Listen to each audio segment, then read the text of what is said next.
Well, good afternoon, everyone, and welcome to this latest meeting of the Parks and Green Spaces All-Party Parliamentary Group. And I'm very pleased that today we're going to be looking at the safety of women and girls in parks. And we're going to have some really good speakers here.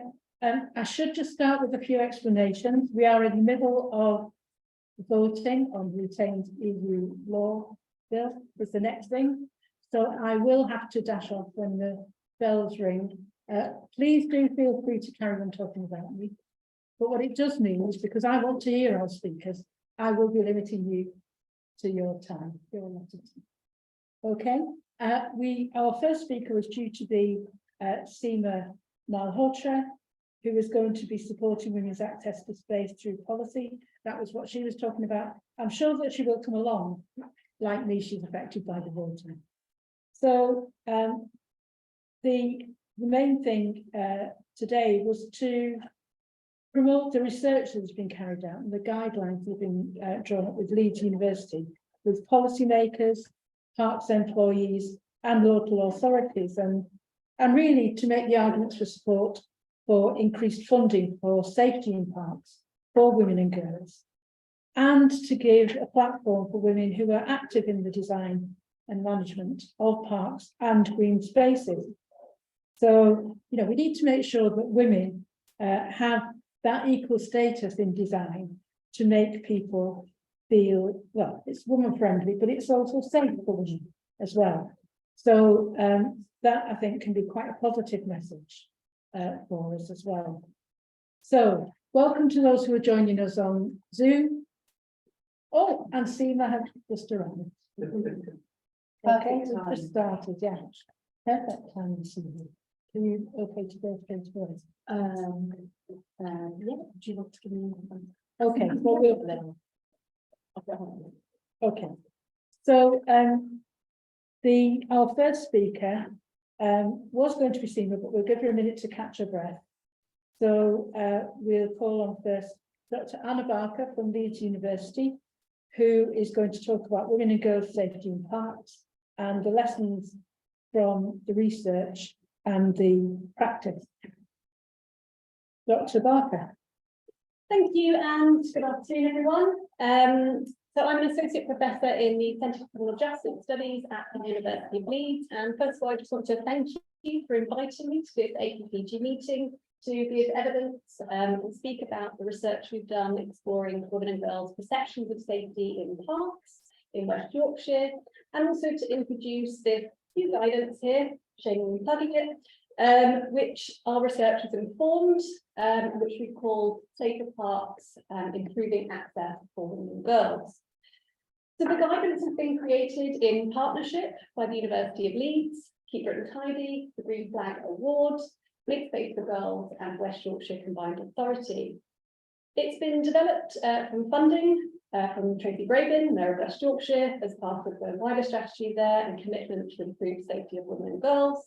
And it's also been supported by the Economic and Social Research Council. And for me, it comes at a critical juncture, both in policy and public debate about reducing inequalities in access to parks and green spaces, but also creating safer public spaces in the context of male violence and widespread experiences of sexual harassment. And I think there are huge possibilities to make real strides at this moment in time to address women and girls' safety and their inclusion in public spaces. So I'm really delighted that the APPG meeting is bringing together these important issues in the context of our vital parks. So given the remit and work of this cross-party parliamentary group, I'm hugely aware that I don't need to convince you or the parks managers joining us today of the enormous social, health and well-being benefits that parks can provide, and of how important access to local, good quality green space is to all of us. And obviously the COVID pandemic has reinforced and crystallised this. However, I do want to stress that the benefits of these vital assets are not equally shared or accessed. And it's clear from our research and that of others across the UK, that women and girls are being held back. They're being held back from using, enjoying and benefiting from public parks as a consequence of concerns about safety and security.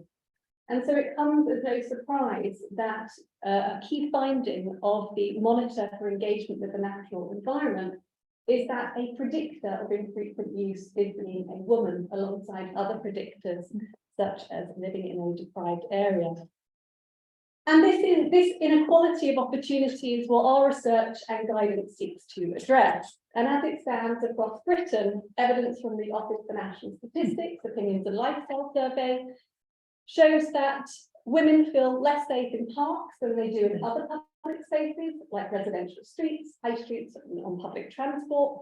But it also draws into stark views of gendered inequalities in perceived safety in parks themselves. And in Britain, women are 3 times more likely than men to feel unsafe in parks during the day. And after dark, as many as 4 out of 5 women, 80% of women in Britain feel unsafe compared to 2 out of 5 men. And because of this, women are using parks less. So the same ONS survey, population survey, shows that 37% of women stopped walking in parks after dark because they felt unsafe, compared to 24% of men. And it's important to note that after dark is not the night time. In autumn and winter months, it includes early mornings and late afternoons when women and girls are going to and coming back from school, work, or accessing other activities, times when they expressed to us that they wanted to be using these spaces or to walk through these spaces, but it felt less safe or unsafe to do so. And obviously, in a country where it gets dark as early as 3 or 4 o'clock, this is a significant restriction. And all this has a significant impact on the lives of women and girls, who, based on their safety concerns, are restricting their use of parks, avoiding them at certain times or when alone. And this is limiting their opportunities to exercise, to take part in physical activity, and the social opportunities that they provide. So what I want to address is that these essential public goods, and they are essential, and the benefits that are derived from them are not being equally shared. And I think for too long, there's been little consideration about addressing and mitigating this important issue.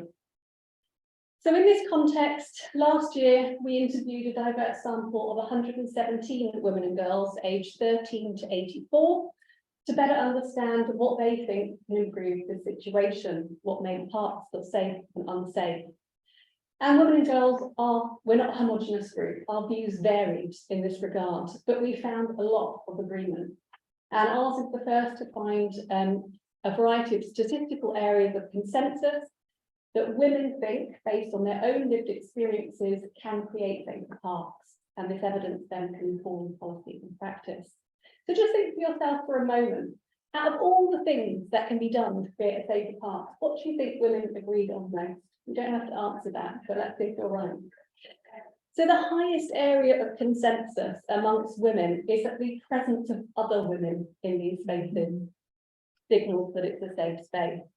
Women felt that if parks can be better designed, managed and maintained in a way that encourages more women to use this space and addresses their gendered safety needs in these spaces, that it will create this kind of nice positive reciprocal feedback loop, whereby the more women are in the space, the safer it feels and more likely to be present. But women and girls told us in our research that there is a lack of facilities, activities in parks that appeal to them and that address their diverse needs and interests, and that generally current provision caters more for men than boys' interests. So I'm delighted that Imogen and Susannah are here to tell us what better looks like for girls.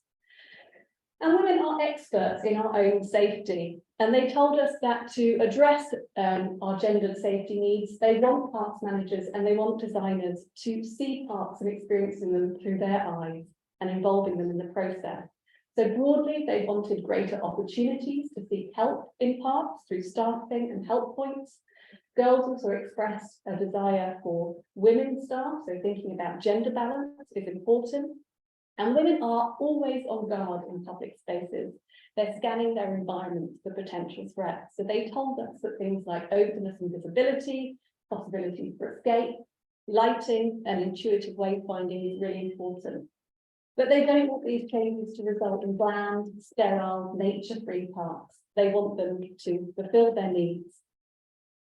Another clear aspect of consensus was that women felt that well-used parks felt safer, and activation and programming is really key to this. They would often visit parks at busier times or when regular organised activities were scheduled, like park run, that would bring in more staff, users and volunteers, and possibilities therefore to seek help.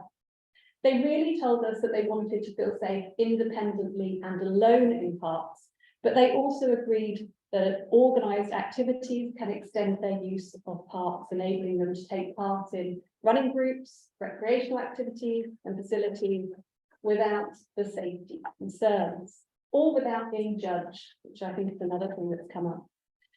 And so they often felt safer in more major parks where there is more of these resources. And we know that in towns and cities across the UK, there are a handful of good quality local parks, but these are not accessible to everyone.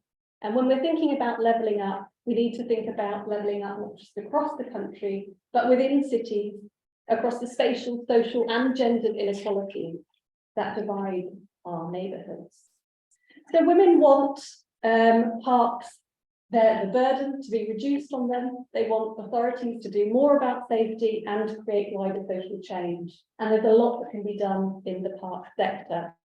So the guidance that we've issued provides a clear set of principles and a range of practical case studies that parks managers, designers and others can use to create welcoming and safe spaces.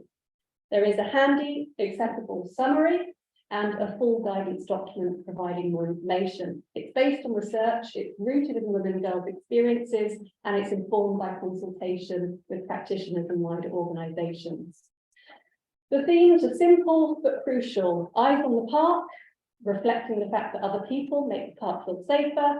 Awareness, reflecting a whole issue of design issues that can make the room feel more secure. And inclusion, the really vital importance that women and girls feel they belong in parks and that parks are designed with them, and that it addresses the range of intersectional issues that make a park feel safe and belong.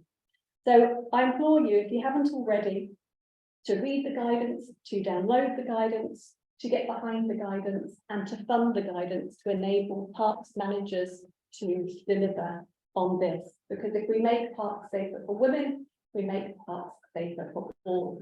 So go away today, I challenge you to speak to the women and girls in your family, in your constituencies, your close friends, ask them how their activities, how they are being restricting their use, their routine use of parks. See how this matches up to the research and guidance, and let's address this elephant of inequality that negates our use of equality spaces. Thank you for listening. 10 minutes, hopefully. Yes, yes, spot on. Thank you very much, Anna. That's really interesting to hear some of those things that you were talking about, especially the fact of the presence of other women will encourage more women to be there, and that kind of clear routes in and out that are particularly open and visible. So I'm sure there'll be lots of questions, but if we can move on. At this stage, I will invite Seema Malhotra MP, who has joined us because she'll have to go and vote as well, to talk to us about supporting women's access to space through policy. Seema. Great, thank you. Thank you so much, Liz. I just want to check whether if I sit round here, I'll be in the way of any Zooms, because I'm unclear on how any Zooms are working. No, I think you're fine. It's just this. Oh, just audio. Should follow. Okay, it's a bit more comfortable than the corner. So thank you very much. Look, thank you, Tidy, and also to you, Liz, for inviting me today. And I will say that I'm always really excited about trying to be more involved with the APPG in its work, and it's just so inspiring to be here and to listen to that really wonderful outline of the research and also the guidance, which is done in such a way to make it accessible and very easy to operationalise. It is a piece of work that I will certainly be sharing with my local authority. And it, I think, is the answer to the question I've been asking, which is, what's the next little project we should do? And what are the questions, what should we ask, you know, from women in the constituency? I think this is something that's really powerful and impactful, and for a couple of reasons that I will outline. And I'm lucky that I have two wonderful members of my team here, Oliver and Eleanor, who don't know it, but between them are going to come up with a short survey based on your work and ONS data that we can be using with mums at the school gate, but also with women in the constituency. Because I think, for all the reasons you outlined, that this is this improving access to parks and public space and making that feel safer and inclusive has a huge impact on women's well-being, especially in constituencies like mine, where the overcrowding is not uncommon, the lack of open space that you have in your own home, the pressures that mums are under through the cost of living crisis and just making ends meet. And all the sacrifices that people have made during COVID. There's a collective impact that's been, I think, really pent up that we haven't really seen an end to and working its way through. So I am excited to be here on the back of these new sort of guidelines for designing parks to be more inclusive for women and girls, and developed by Keep Brent Tidy and University of Leeds, Make Space for Girls, and Tracy, who I'm incredibly proud of for the work that she does in Yorkshire, West Yorkshire. I'm really proud, not just as for her as being the mayor for West Yorkshire, but as a friend and a colleague who I think has got this unique ability to both be a champion for her area as well as link that into what Parliament needs to do, to take some of those initiatives and turn them into something bigger and more impactful. So I do want to also pay tribute to the Safer Parks Consortium for the insightful research and for the campaigning that's happened, both individually and collectively, to get this issue onto the agenda. It is so true that a huge chunk of the public realm is denied to women and girls, because they don't feel safe in those parks and green spaces. I see this on a pretty much a daily basis. And it's one of those conversations that you have with councillors and with officers in the council to say, you've done all of this investment, but where are the people? Where are the people and why aren't they in these spaces? And it is now I'm sort of taking this on as a sort of challenge, because I want spaces to be more accessible, and not just accessible but to be used. And we want to see the impact of the investment that sometimes is made in these spaces, to be the ones where we can actually demonstrate that they're having a positive effect. And the smallest amount of antisocial behaviour without the kind of the stopping of that can make a big difference as word spreads. Maybe a negative experience one day to have an experience, you know, to have that impact for a long period of time. But it's increasingly important that there are these spaces that are there for mental health as well as kind of physical well-being. Now it's interesting, isn't it, that this you know, the sort of knowing of the well-being of parks and open spaces goes back a long way. Mary Wollstonecraft, the great feminist writer, knew the benefits of parks and green spaces, and during her travels in Sweden, she wrote, "Let me, kind strangers, escape sometimes into your fir groves, wander on the margins of your beautiful lakes, or climb your rocks." Escape, wander, and climb. You know, a wonderful manifesto also for parks across our nation. But what is so striking also about, you know, some of those kind of emotive quotes, but also the research, is how simple that underlying message is, which is about talking to women and girls and hearing what they have to say. I don't want to echo too much of what was in that, but I think some of the really stark messages about 3 times as many women as men feeling unsafe during the day, the impact also at night, which may not be true now, it may just be our, in the evening, and we know it gets dark at 4 o'clock in the winter.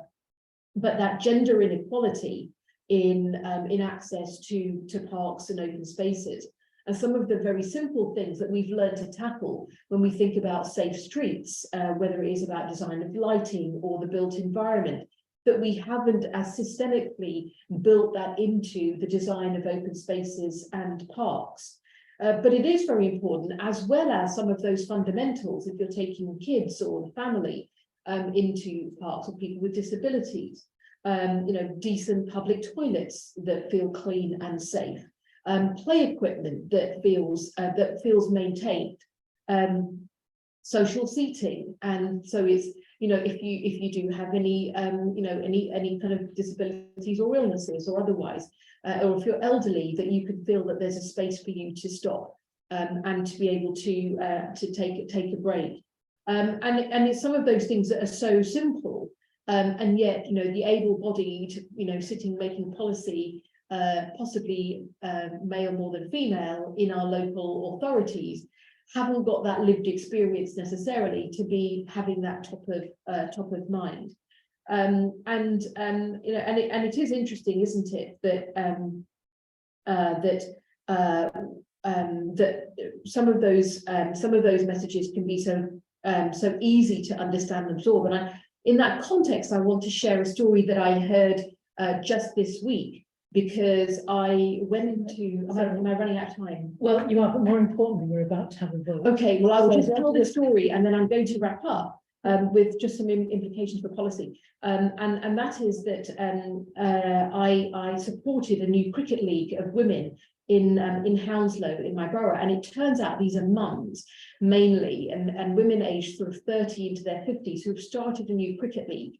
And they've got 4 teams supported by the men, mainly in the Asian community, but not exclusively. And they didn't know each other before. They are, graphic designers, nurses, teachers, IT professionals, mums, just, homemakers by day. But they've come together to learn how to play cricket and then be in these leagues. They have been practicing by going to the park after they've made the dinner and playing in the park with their kids, and it has opened up a new world for them. And what they talked to me about was the impact on them for their well-being, their physical and mental well-being, and having a space that was just for them. And it's interesting how the world has turned, because the men were saying to me, they're not known as, they're known, just for who they are, they're known as the husbands of the women in the cricket team. So this is an interesting story, and for me it brought out the reason of connection of our spaces in that way. But let me just close by saying, look, this has implications, I think, for thinking about policy across borders in government and across boundaries, because when we think about things like our Take Back Control Act that the Labour Party's proposed, that is about local communities taking control of economic policy, but also social development. And I think it is really important, it's a message that we can take away, and I think we'll think about ways I'd like to possibly work with you raising in Parliament. But it's important for local authorities to be more mindful of this, to think about environment policy as well. But I think about the women leading the way in changing our parks, improving biodiversity, bringing kids and families into that conversation. It's important about community safety. It's important for health and well-being for our NHS and what they can socially prescribe. And it's important for a long-term vision of our public realm and not just the short-term fixes, and that requires long-term planning and a way in which we plan funding to go along with that. Even existing amounts of funding can go much further with a long-term plan for how that's spent, and government having a long-term strategy. So thank you all for what you're doing. Thank you for the APPG. Thank you to Liz, and thank you for the opportunity to speak today. Thank you very much, Seema. Now we really are about to be, the bells are going to start ringing very shortly, and I don't want to miss any of the presentations. So maybe what I can do is suggest that perhaps Alison takes over and discusses the 2 things that we talked about so far. I know that seems a bit odd because they're all interlinked, but I really don't want to miss any of the other speakers. Is that okay? That's absolutely fine. Should we have one picture before we go? Yeah. Oh, we've all had lots of pictures. So that's not with you. Yeah.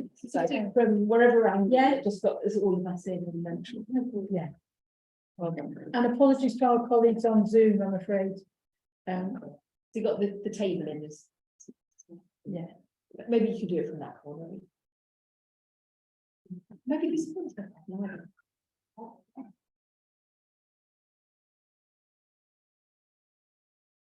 If we can do one from that corner, you think is best. Yes. So, I'll get ready. so does that sound okay for everyone? Or you can chat among yourselves.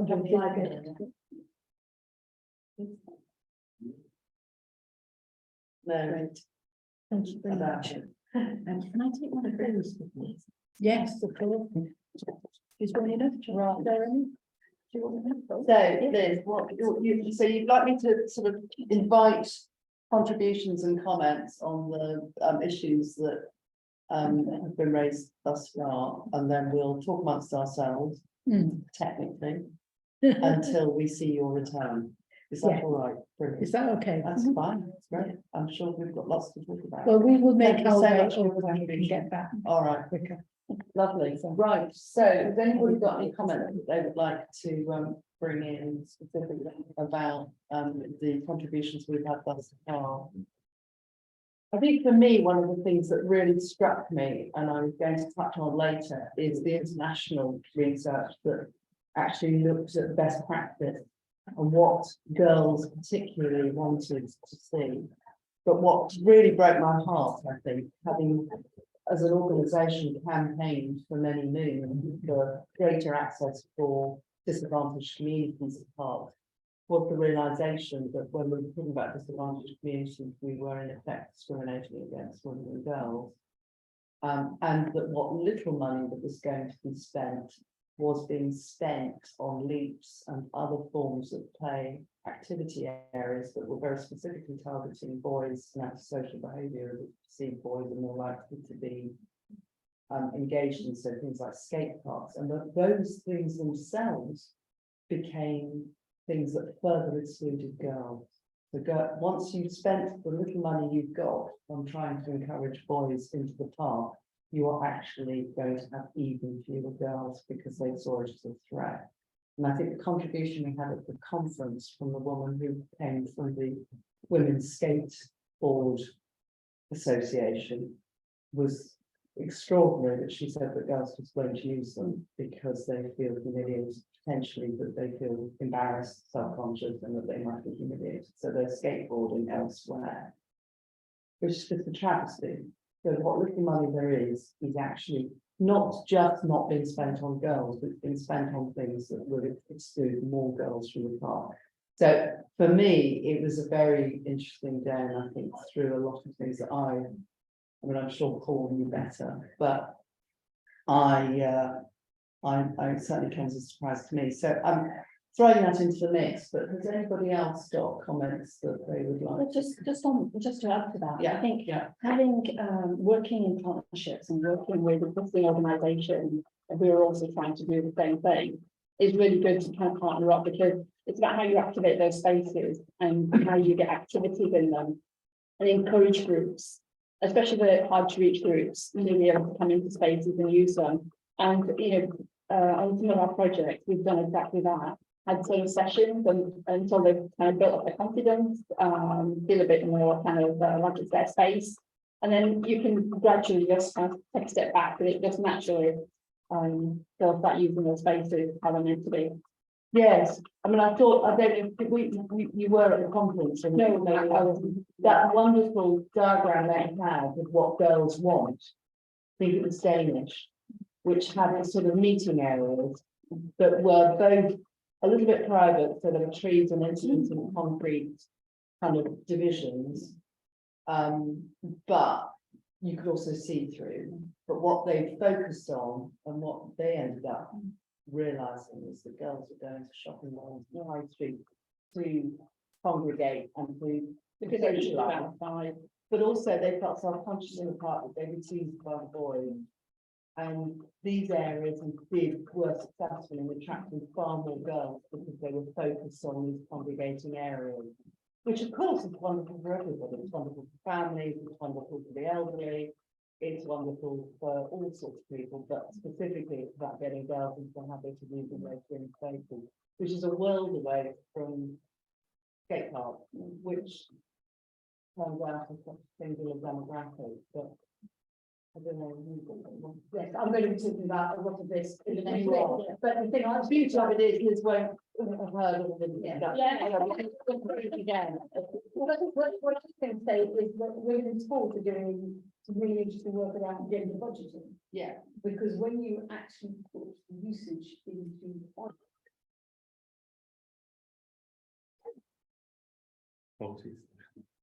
power on, thank you. I'm expecting to materialise now.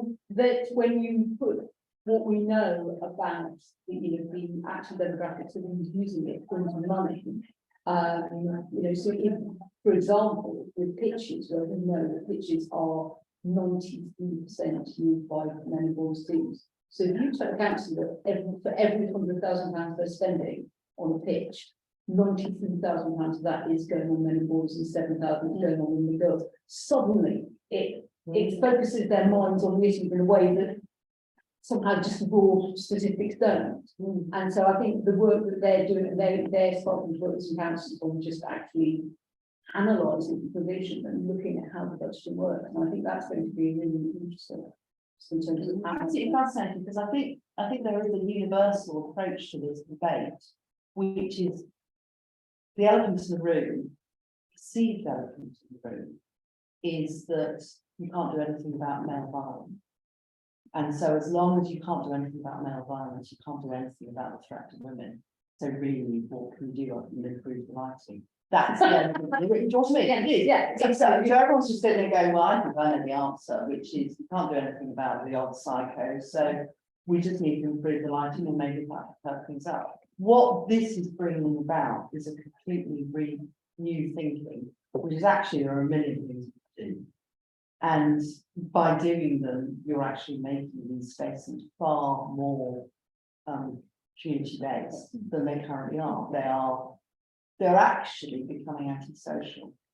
And because of the lack of investment, because of the lack of care, because they are often being stripped back, so the park managers that give women a sense of space have gone. The presence, I thought that really interesting, the piece of research that the presence of litter and dog pounding made women feel even more unsafe. Well, that's something that we are learning to live with, because there are a few people scary shambles where bodies take social behaviour.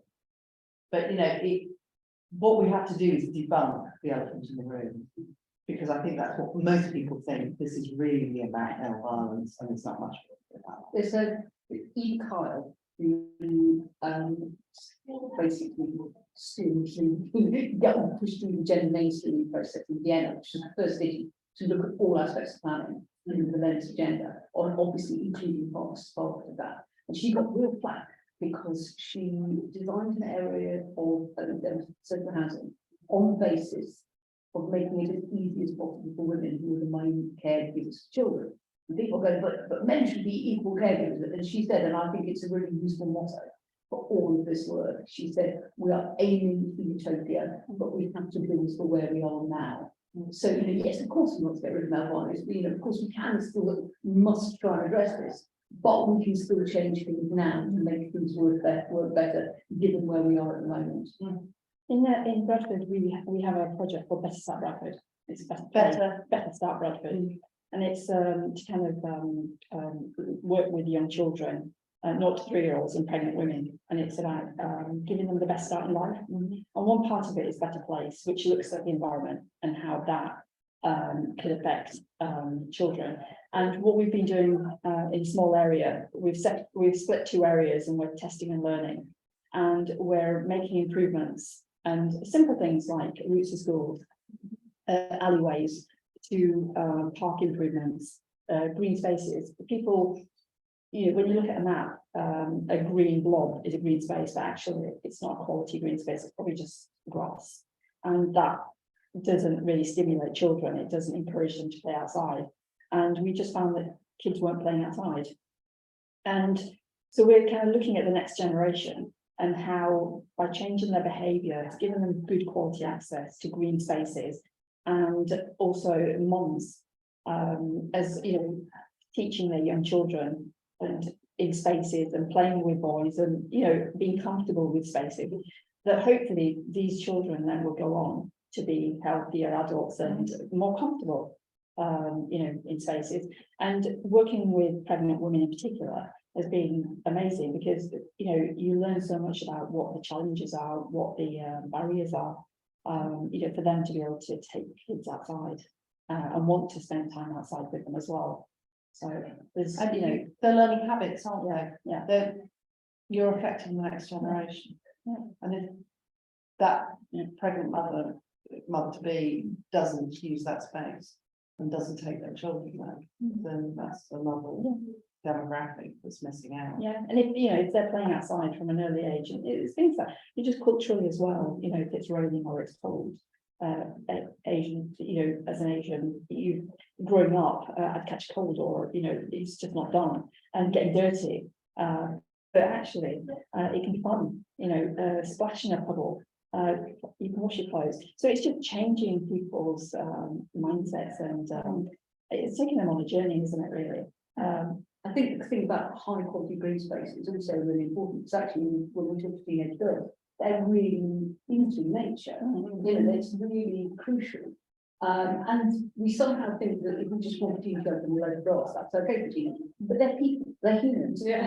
They like rich natural spaces as much as the rest of us do. They're not. We somehow just go, oh, well, that'll do. Actually, it's not what they want. It's not what anybody wants. It's just the grass with two utilities. I don't think in the past, when we started to do that now, but in the past, nobody actually sat down with a group of girls. So what do you want the space to look like? What kind of spaces would you like to see? Where, and we'll design them. I think you can take the beginning of that sentence and pretty much put anything on the end of it. It's true. It's true. It's true. But I think these kind of conversations are really good, and I think this could work. And also, how do we make sure that some of this, because we've started to make inroads, how do we start looking at policy? We were talking about, recently in Bradford, we did a home-to-native design guide, brilliant document. It really helps developers and it sets the benchmark of what we want. But actually, I'm kind of thinking now, should there be a section in there? Or do we need to relook at it and look at it from, the lens of women and girls, Political tonight, but there's really, things, really simple things like in most planning guidance documents, it sets out how many pictures there should be for every 1,000 new houses, but not in girls. There's all sorts of bits of policy. I think one of the other things is that just definitely as well. So when you talk to planners, they know we like these ideas, we like to build spaces that are more inclusive, but when we go to our planning guides, our documents, and we follow, because that's how there's nothing in there that they can latch on I to. can go to the sports England stuff that's about sports and everything, okay. But the sports England guide absolutely said this is just about sport. This is not about other active spaces. And then the planners go, well, okay, what should I look at next? And I think there's stuff that's pointing in the wrong direction, but there's also stuff that just isn't there. You can fill those gaps because so many planners that we talk to go, yes, we're planners because we want to serve our community. We didn't become planners for world domination. I think, and we just haven't got the tools that we need to help us make these decisions. So I think, if we can come up with, I think, the work, in Bradford we have another initiative called Jump, and it's a Yorkshire sport, and it's about improving green spaces, not for sport, but for health and well-being, so encouraging people to walk and cycle. And that has, that really has changed the way that people look at spaces and put women, girls at the forefront in the engagement process, because it's not just about sports pitches, it's not about football, it's not about rollerblading. For the first time, I think we're really kind of addressing green spaces for everybody, and especially because they're quite often they're within neighbourhoods, so it's identifying any opportunity to enhance a space. I think that's what John has done so brilliantly, is to use everything in the specific local communities. And we've done work in lots of different places, but working with the Jump team in Bradford, what is so extraordinary is how connected they are. you know, they know the teenage girls in their area. And those will know the spaces and the conversations. And then when we were identifying, you know, the mapping exercise, you know, it was a desktop exercise to begin with, but we sat down and looked at those sites, and it was very much local sites for local people, and you know, sites that mean something to you. You know, because I can go away and pick sites, but actually, are those the right sites? Are those the right places? And also, it's that stepping stone effect. It's making sure that, you know, you've got this ribbon going connecting those spaces. And, you know, the climate adaptation, nature-based solutions, you know, you've got all those thrown in as well. Yeah. It's, you know, It's so important to challenge what people think they know. Yeah. Because the research is just, I mean, there's a woman who spoke at the conference who's done research specifically on Muslim women and girls and how they might differ in the way that they approach space and Leeds space. And for instance, things like having dogs on leads. If dogs are off the lead, they are much less likely to feel safe, disproportionately so. We need to know these things, don't we? And the other thing that I think it was a point you might have made, but forgive me if it wasn't, but I thought was really interesting, which is that when planners are challenged in the sort of universally held logic that what we need to do is to invest money in leaves and skate parks, they just were baffled about why wouldn't you? But I also think They literally could not understand the point that might address antisocial behaviour, but why wouldn't that be a priority? And why would that be your only priority if you had to make a decision between funding priorities? So if you only had a small amount of money, why wouldn't you spend it on reducing antisocial behaviour in boys? And they were literally boxed by the idea that actually there's another demographic that also have needs that might be equally deserving of investment. And they were like, what? And so it's about challenging what people think they know. And it's taking risk. And I think that's what really is difficult. you spend your money on multi-use game there. I mean, you get a multi-use game there. And nobody can say you didn't get a multi-use game there. You've done a bad thing. You've done a bad thing. And also, you know, you go to a company and say, will you deliver me that? And you'll get a movie certificate, you know, and it's a much simpler process. It's very, very risk averse. No one ever got criticized, really, put in the middle. I think we put in a sociable space with speaking and places that teenage girls might want to hang out. Well, what if they don't hang out? Well, then you say it. And people might want to go, well, that didn't work, let's go back to finding things to fortune. I mean, take some risks with what they put, because if we, you know, they're going to trial things, and not everything in trial will work. I think being more daring. I think one of the things that I learned from Europe and other countries is that you've got to take risks. You've got to try it. If it doesn't work, change it. But you know, put something in. I mean, quite often when we're designing, you know, people don't like seating spaces. You know, benches are a no-no because it encourages young boys to hang around, especially in the dark. So it's funny, isn't it, how things, you know, actually those areas we want to try and encourage girls and not the antisocial behaviour of young boys. I think also to go back to something you said about personal spaces. We've got a very narrow focus for teenagers, but also activity tends to be presented entirely in the spirit, rather than just being active, whether that's walking or going on street, really good sort of level activity. But it's always, as a teenager, it's very rigorous, either play football or skate, or possibly play basketball. But those seem to be the only options. And it's really, we're creating very didactic spaces that say, do this here, rather than just come out and use the space and be active. And so it's a, you know, we need to broaden out the thinking of what people might do, what teenagers in particular might do in parks, all of which is obviously connected with sex. The more people have in park, the more they look like the other women and girls, then, you know, this is not just a making parks better, it's very much about the busy park is the safer park. I have a kind of hope, which is completely untestable hypothesis, but also the more teenagers you get in parks, the more the teenagers are see less of the sort of fundamental behaviour, because at the moment the only ones who go into parks are the most dominant ones. Whereas if you get the more teenagers you get in, there's somebody we work with who tells a story about going to Holland, and in a very well lit park, in at 8 o'clock in the evening, there was a teenage girl sitting reading a book, and that, you know, it's about bringing all teenagers into parks, not just the disruptive ones. And then hopefully that lessens the perception of teenagers as a problem.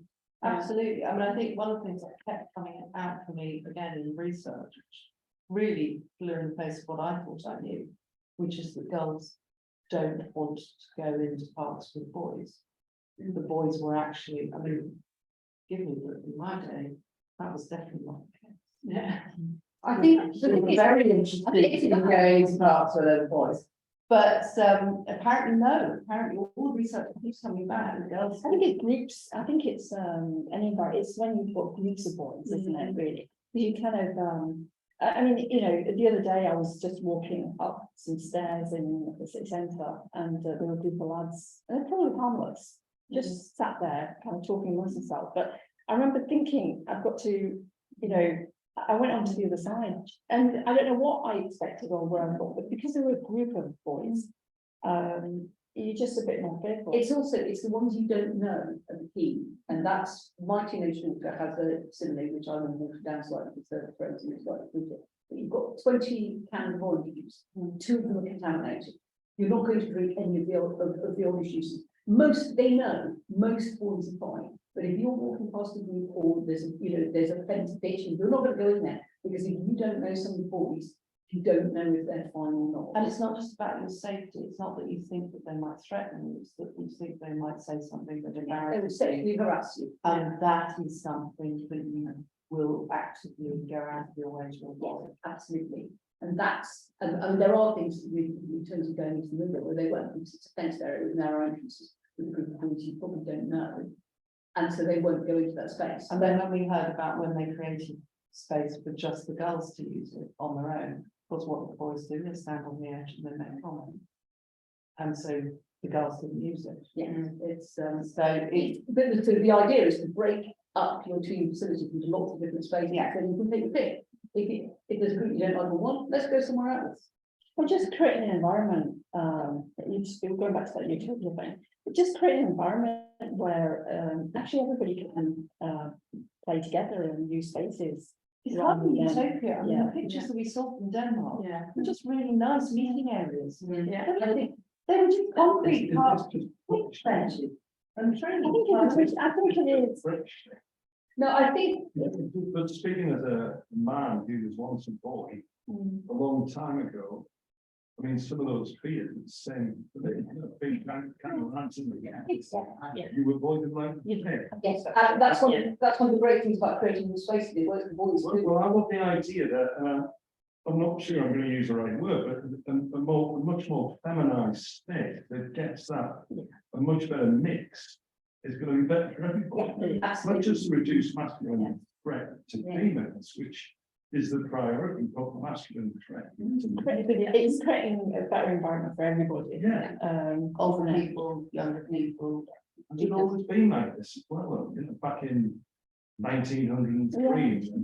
Funnily enough, we used to, certainly my experience as somebody slightly older than a teenager, that when I was hanging around in parks when we run out of money when we were teenagers, there were swings that were not really kids players that we could just use. Yeah. One of the things girls like the gymnastics bars, where they can swing on, and now they've also pull-up bars for men. And so actually some of the stuff, I think has changed, it has disappeared, we're actually finding less broad. Skate park. Yeah. Yeah. Used for like 2 weeks and everybody gets bored. And yes, indeed. I think if you go back to the parks in history though, they were actually one of the places years ago that were safe places. And where people would go, because one goes to park about safe, the parking was there, and the gardens there, the cafe was there. Yeah. The person doing boats on boating lane. Yes. And I think also it was somewhere that you dressed up in your finery, you went on a Sunday because it was a day off that everybody had, and it was buzzing, it was busy. The history of the park is really very interesting. If you look at all the park bylaws, and if you look at the pro forma park bylaws, when they talk about children and children's areas, it all cuts off at 14, which is of course the school leaving age at the time in the building pro forma. Yeah. And you should think just, for goodness, could we not just update the park bylaws? No, or the pro forma that's sitting on the, you know, the ministry website. But the pro forma still says children's play areas, but you know, it's cutting off at 14. I think we think there are some children for that. You know, they say the other bit of the law, yes, they are. But can we, as a little thing, change those park bylaws so that we say children are children until they're 18, and we think about the vision for them beyond 14. And diversify that. Well, this was fascinating. Fascinating. But back to you as chair. And, Okay, no, you had a good lively discussion. yeah. But somebody can fill me in what I've missed. So shall we move without further ado to our next speaker, who is Susannah Walker, Make Space for Girls. And that's going to be about rejecting default male design for parks, play equipment and public spaces. And some good ideas as well. Thank you very much. I'm Religion. I'm one of the co-founders of Make Space for Girls. We are a charity that campaigns for parks and other public spaces, recreation grounds, meanwhile spaces, bits of area, any public space to be designed better with teenage girls in mind. Because at the moment, almost everything that is provided for teenagers in these spaces is dominated for a whole host of reasons by boys. And one as a result of this, and partly as one of the reasons behind it, girls don't feel welcome or safe in parks. So we want there to be spaces where they can be active, where they can enjoy nature, where they can be with their friends, and where they can ultimately be part of the community. Because to be in public space is to be part of the community. And if our parks don't welcome them, that's effectively saying that they belong at home, which we all have a little problem with. So the reason why this happens is there's almost a sort of default set of facilities for teenagers, which are the skate park, the Muga, which is the multi-use games area, aka fenced pitch, aka cage if you live in London, and to a lesser extent the BMX track. None of these really work for teenage girls. I could do a whole 20 minutes just on this one. Very quickly through just to give you an idea. So, for example, with Mugas, they don't feel safe for girls. They're generally specified with a 3-metre high fence, narrow entrances, which are sometimes chicaned to stop the balls going out, and they're full of teenage boys. Girls just look at that, and it's very clear from the research that Anna did, and they just go, no, I'm not going in there. So we're building things that have basically designed out girls from scratch. At the moment, we don't know very much about them. We don't know very much about what we provide in parks at all. We've done a little bit of research on these, and it looks like they are at best 92% used by boys. In some areas, it's even more than that. So they are really just not working for the girl. And part of the problem is also that boys will territorialise these spaces.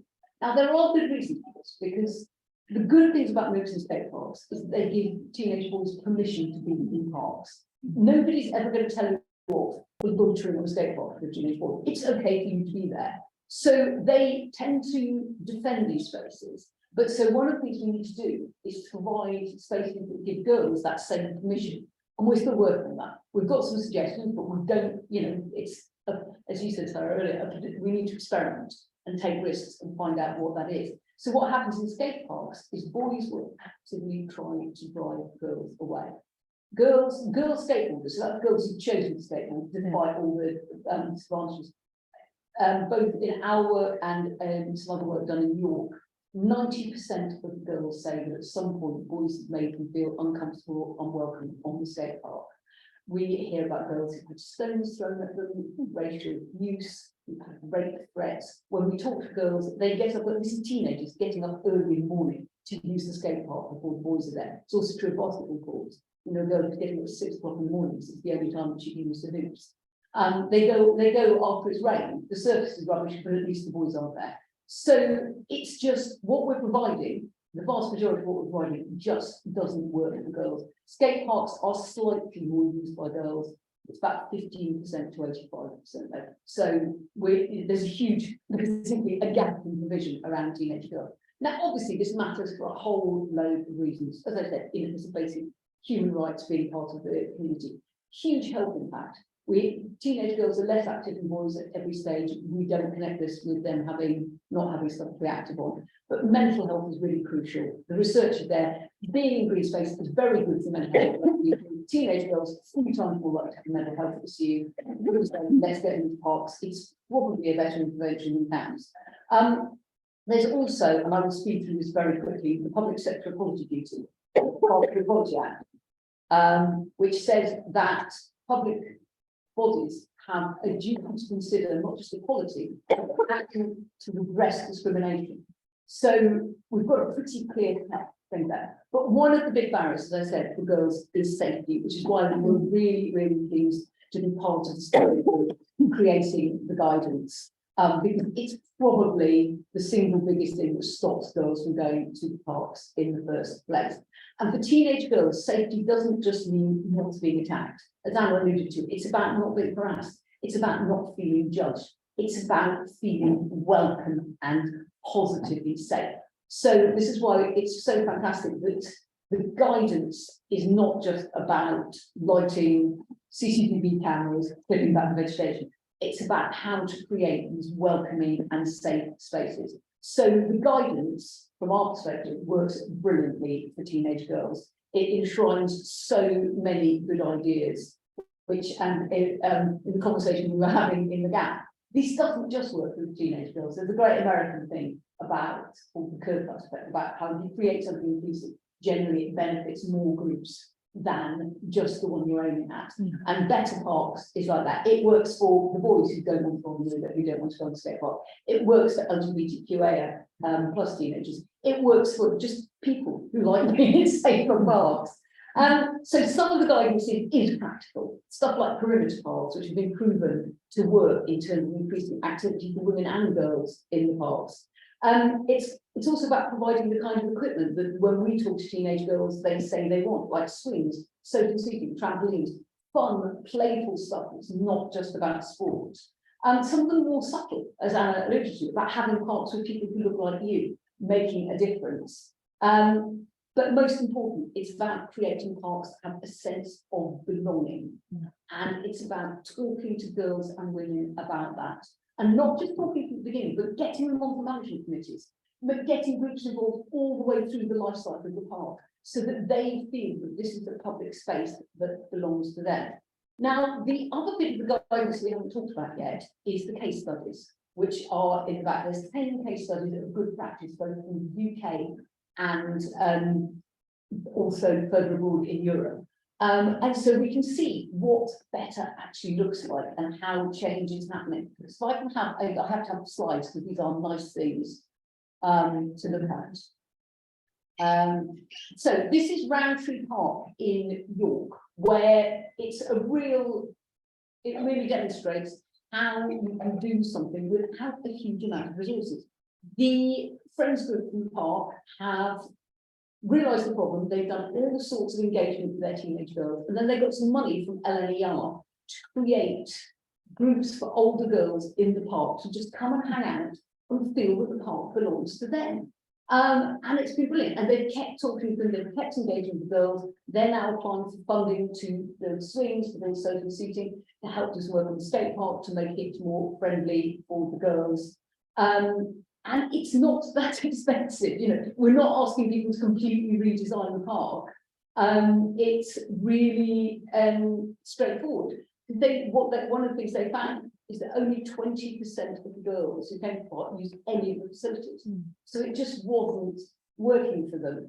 And also what they're finding is what we were discussing before, that when they talked to all the teenagers in the park, 75% of all of them, not just the girls, but including the boys, wanted swings. So this we keep going back to the discussion we've had in interim. that it's about talking to people and actually not assuming that we know what teenagers want, but actually thinking about what they, you know, listening to them and actually taking it in. Next slide. Now, Saira's going to talk a lot more about Fagley, but this is a very small project in Bradford that is small but brilliant. It shows what can be done with really good co-design with teenage girls on a quite limited budget, but it also shows that it's not just about dumping stuff in, because the girls said that they also wanted nature. They wanted flowering fruit trees and wildflower planting. But the other reason I wanted to pull this up is because it shows the power of engagement and co-design. Because this has been an iterative design process where they've gone back to the group and they feel this space is theirs now. It's not just about providing facilities, it's about them feeling ownership. And they come along and help plant the wildflowers. You know, they genuinely feel now that this is their space. Next slide. The good news is, even better, there are some really good spaces. Guess what? In Scandinavia. So we're back to Sweden again. Sweden, this is in Stockholm, and it's basically the space of Amugo that was co-designed with teenage girls to provide a whole range of spaces. It's got 2 different shelters that's part of the park, so you're not just plonked in a shelter in the middle of nowhere. You can play and hide from the rain, or play basketball, or those dots of trampolines. It's a fabulous space. I'm racing through this bit now on my own time. Next slide, please. This is in Umeå, in the north of Sweden. They are doing all sorts of gender mainstreaming work on creating a feminist city. As part of that, co-designed again with teenage girls and an artist and an architect, they created this shelter, which works. That's what's so fantastic, because they looked at the users. Teenage girls are coming in the early evening when they wouldn't otherwise be accessing the park, and goodness knows there's a lot more dark. You know, we say it gets dark here at 4 o'clock. Northern Sweden, they've got a heck of a lot of dark evenings. So it's actually really important in giving these girls outside space, and it works. They're there. It's brilliant. And then I think this is one. The next slide is I think what you're talking about. Superkiller in Copenhagen. It's a whole huge park. There is so much I can say about Superkiller, but this is the teenage girl dream. As you can tell, also actually the adult woman dream on the 10 o'clock in the morning. The teenage girls weren't up yet. It's social seating and it's swings. But Superkiller is designed not just for teenage girls. It's an inclusive park. It's designed to be safe because it's got transport running through the middle, it's got pedestrian and cycling paths running through the middle, it's got lots of different shelters, it's got a whole range of activities, not just for girls, it's got a boxing ring, which I've never seen in the park before, which was being used. It's got skate areas, it's got park, it caters for a really wide and inclusive range of people, and there's a lot more. It's also designed to reflect the many immigrant communities that live in the area. So it's fabulous. So the good news is that there are all sorts of things that can be done that don't have to cost a lot of money. So, Forza. Thank you very much for that. Lots of interesting ideas there. I mean, I guess we're talking about in lots of developments, building developments, there are these, in one I know, there's a big mugger and different pocket parks. So it applies equally to those spaces. Absolutely. Okay, thank you very much for that. And now we come to hear more about Fagley Park in Bradford. That's the case study, and Saira is going to present on that. Thank you. Thank you. I'm Saira Ali, and I'm a landscape architect, and I work in the City of Bradford, work for the local authority.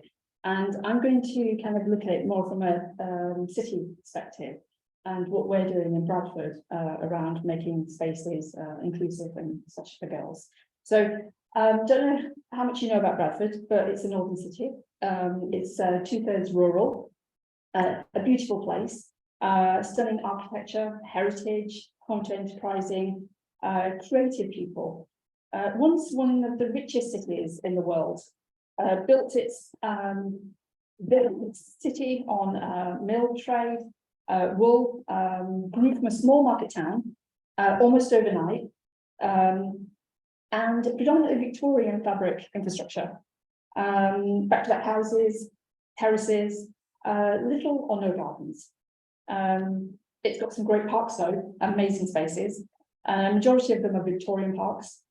And they were designed for a different time, different uses. Put on your Sunday best, everybody there on a Sunday, very busy, some of the stuff that we were talking about, really active spaces. But our lifestyles have changed.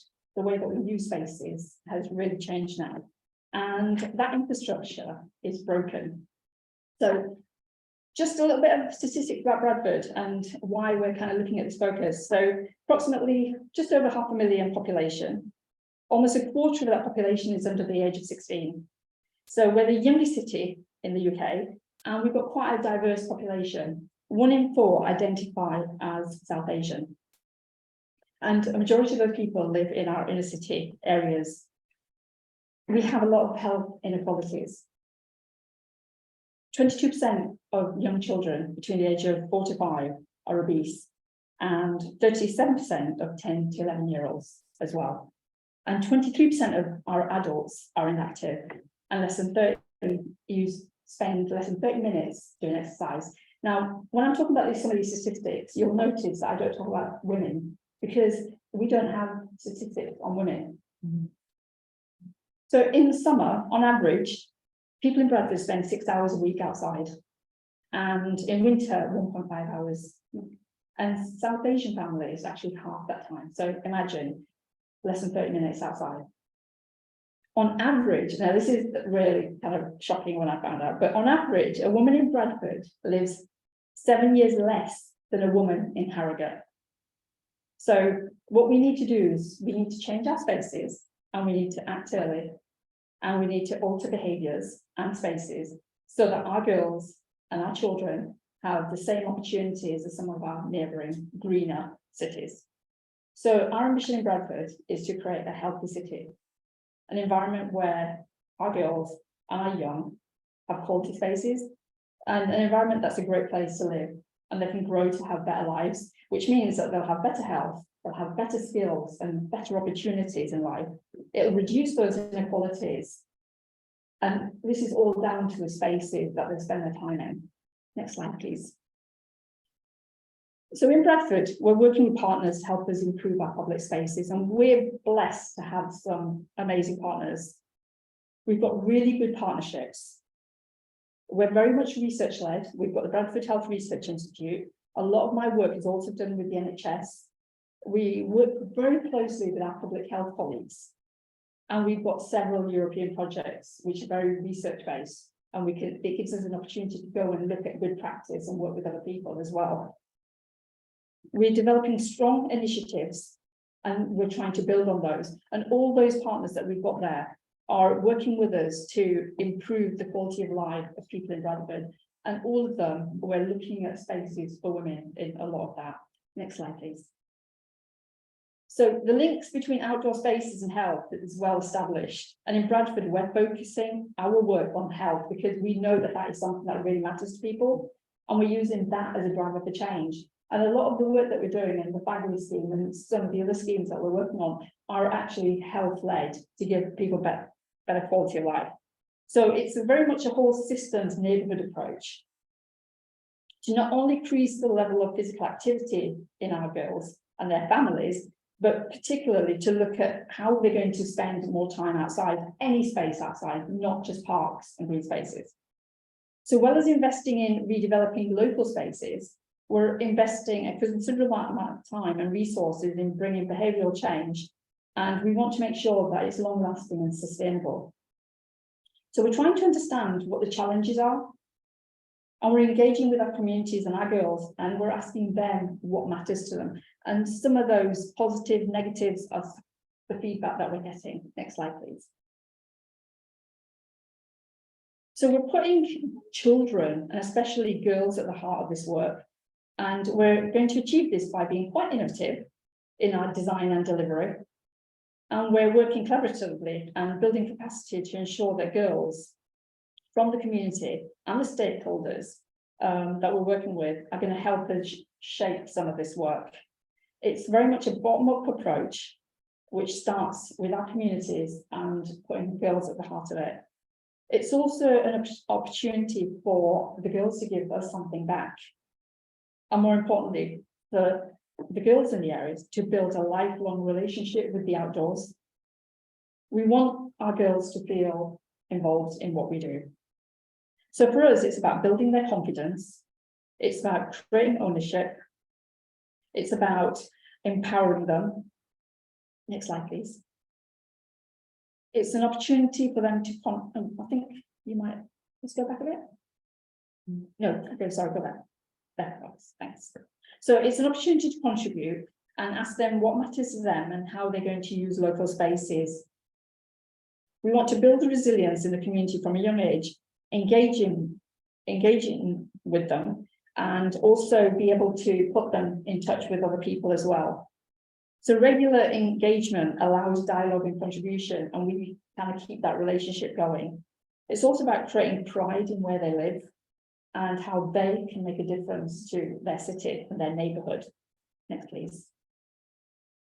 So we've got a collaborative approach involving all ages, all girls and women at different levels within not only the council, but the community, and also their families as well. So we're co-creating, co-producing to ensure that the girls can contribute to these spaces. We're working with them to understand what the local barriers are and what will enable them to use spaces and be a bit more physically active. We're working with local schools and we're working with community groups. We're going into the mosques and the madrasas, and it's very much a multi-agency approach. And we're working with existing organisations as well, but also any new ones that want to work with us. We're kind of open door policy. We make sure that accessibility is there and it's for everybody. We're promoting those social activities, websites, WhatsApp, all that kind of stuff. And we're creating safe environments and make sure that when we're engaging, that anybody can follow on. It's quite informal, some of it, less structured approach. We're kind of asking different communities and different areas what works for them and how they would like to do this. We're linking into community events that are already taking place. We're creating community events, targeting certain groups. We're incorporating art and music, sport. It's really about getting to know the areas that we're working in. We draw on existing talent and bring people in to see what certain areas, how they work, what their strengths are. Things like gardening, cooking, we kind of will tailor things. We're also looking at engaging girls much earlier in schemes, right from the beginning, and not bring them in later when everything's already been designed out. And we want to take them along that journey with us and keep them involved at the different stages. And mostly the most important thing is picking sites that really mean something to them, sites that they will want to use and that are inclusive and welcoming. Next slide, please. So our consultations are focused and specifically with girls in groups and really being creative and making things. It's an opportunity to talk to each other. They can share ideas, make friends. It's a bit more like a social gathering, and it's the most important thing that it's fun. With some of the projects that we worked on, and I think Fagali was one of them as well, and some of the others, we brought in landscape architect students, women from university, to come and work with them. One, it gives them a chance to learn good practice, but also girls working with other girls. It's been great. Next, please. So with Fagali, it was about developing different options, listening to what they all wanted, coming up with several options, and then giving them a voice, letting them design it, voting on it, what mattered, incorporating that, looking at things like, places to sit, wildflower, different kind of creative with the benches, not just having a bog standard bench. It's really giving them quality spaces. Next, please. And then allowing them to actually choose one. And it might be that, we brought a little bit of everything so that when they look at this space, they actually feel like whatever they said has kind of been taken on board. And it really kind of gives them that ownership of those spaces. Next, please. So even when we're on site, they're involved in the works. So where we can, We've asked them to kind of plant trees in September. They'll be doing the bulb planting. So they're very much not only involved in shaping the design and helping us design. Actually, when we start building it, there's elements that they can come along and help us with. And we actually had a boy just on that one. We had groups of boys, but they didn't want to do the photos. And it was a really good space because it was playful, it was fun, and the boys came up and they were like, "What's going on here? What are you doing?" And the girls actually asked them to come and join and help them create it, and it was brilliant. So we also work with organisations like Play Bradford and who come in and we commission them to activate spaces. So once we've done our design work when we built it, how are these spaces going to be used to make sure that they use it so that slowly we can then withdraw and it really does work. Next slide, please. Thank you. So it's very much a whole system approach in creating public spaces that really work for everybody, and in particular focus obviously with girls, because creating spaces that work for girls really work for everybody. And it's very much the way that we work in Bradford and how we roll out all our projects. It doesn't have to be specifically about creating spaces for girls. It's just natural that we think that way. So the primary focus of our work has been improving health and well-being of children in particular, but girls in poor inner city areas, through delivering multifunctional schemes really to support not only physical health and mental health, but also nature-based solutions and climate change as well. So it's a really good way of bringing everybody on board. So we're not only creating spaces, but incorporating climate change adaptation into it as well. And it's very much about linking projects to other projects. And as we were talking before, that ribbon. So next slide, please. Thank you. So in 2014, we had Tour de France in Yorkshire, and we worked with a group of Asian women who'd never been on a bike, and culturally, it's not something that you do. And we got them, we set ourselves a task that we would have 200 women cycling along the route, and they got on their bikes and used the parks day and night, and because they were comfortable and stuff, it was just amazing. And the confidence that built. And now we have several clubs in Bradford, which are women's cycling clubs, and a lot of them are run by Asian women, and they are really kind of getting out there. And also they're teaching younger children. So next generation of Bradfordians, in particular Asian Bradfordians, are so comfortable on bikes. And let me tell you, living in a place like Bradford, which is hilly, it's not an easy task. So just before I finish, it's not just about regenerating spaces for us. It's about investing in people. And it's the people that are actually living in those communities who then are working with us. And you talked about great people in jump and stuff. Those are all people that live in the area. It's about local people and local spaces. And that's really kind of how we've been doing it in Bradford. Thank you very much for that. I think it's very much over. Well, I think that's really interesting to hear about how you've got people involved in doing things, and then smaller areas as well, by the sound of it, rather than just a big part. Yeah, it's about it's a different scale of projects. I mean, we've got really small £20,000 project, and then we've got an £80 million project, which is a city centre that we're regenerating, and everything that we've learned in those small places we will bring to the table on the £88 million one. So yeah. Thank you. We're obviously running way over, so apologies to those of you who are being held up. I mean, I will need to go in about 5 minutes, but Alison, I know. Well, in that case, I will, as my father used to say, do a quick rub down and 14 times an hour. Right. Why do you? Yeah. So, I mean, my job is to sort of wrap up and make a few key points. I'd like to thank Liz for your continued wonderful chairing. I Thank do you very much. apologise. And support parts of Green Spaces. Seema, who's not here, thanks very much for taking the time. Dr. Barker and her research, and obviously everybody who make a space for girls.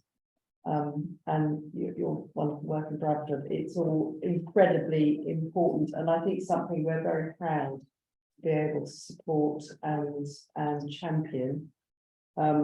And incorporate in our thinking about green flag in particular and the work that we do in the parks.